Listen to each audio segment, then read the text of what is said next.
বন্ধুরা, যে কোনো বাধা ডিঙ্গাতে গেলে মানসিক যে শক্তিটা, এটা ব্যবহার খুবই গুরুত্বপূর্ণ।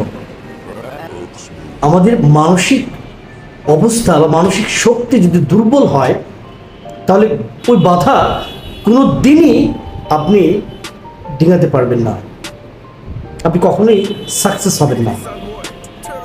আর আপনার মানসিক অবস্থাটা যদি, অর্থাৎ মানসিক শক্তি যদি সমত থাকে, আপনি আপনার জন্য ওই বাধা ডিঙাতে অনেক বড় রকমের একটা চ্যালেঞ্জ ফেস করতে হবে। আপনি ডিঙাতে পারবেন, লেগে থাকবেন।